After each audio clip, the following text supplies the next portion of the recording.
Huh? Huh?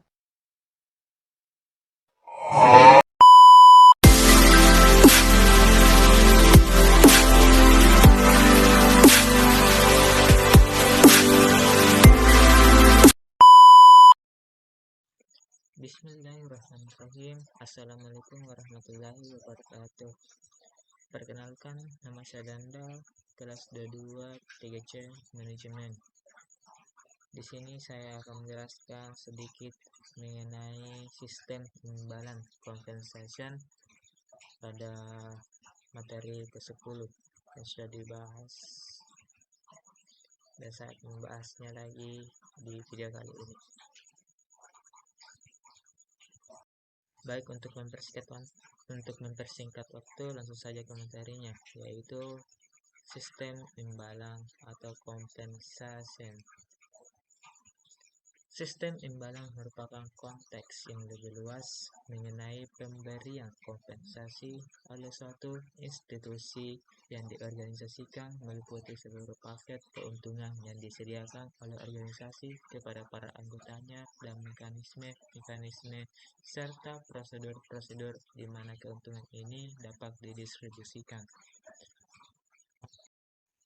Imbalan adalah elemen kritis dalam setiap strategi organisasi, terutama dalam memotivasi karyawan. Tujuan dari sistem imbalan.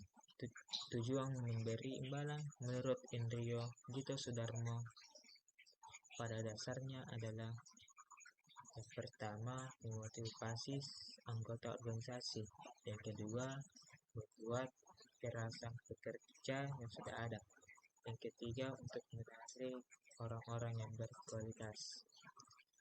Sistem imbalan compensation dapat terbagi atas kompensasi finansial langsung dan tidak langsung, serta kompensasi non-finansial. Sinambela pada 2016 mengatakan jika kompensasi dapat terbagi atas kompensasi finansial langsung yang dapat berupa upah, gaji, komisi, bonus, dan kompensasi finansial tidak langsung, yaitu pemberian finansial yang tidak disebutkan dalam kompensasi langsung ini.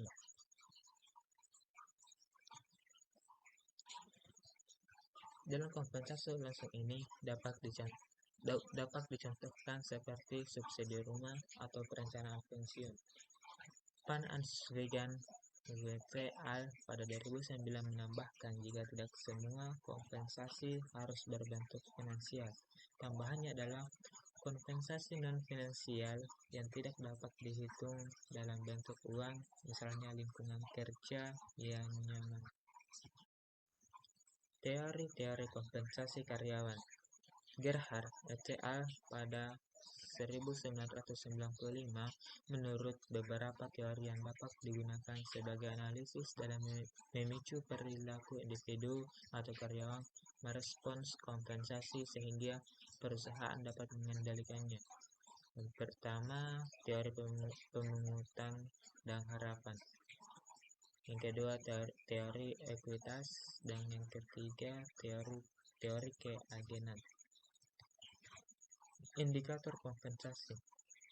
Williams et al. Pada 2008 membuat kuesioner untuk mengukur kepuasan kompensasi, yaitu CCSQ, yang memiliki dimensi berikut. Yang pertama, tingkat kenaikan gaji; yang kedua, struktur gaji; yang ketiga, kenaikan gaji; yang keempat, prosedur pembayaran; yang kelima, tingkat tunjangan; 6, penentuan tunjangan; dan yang ketujuh, administrasi.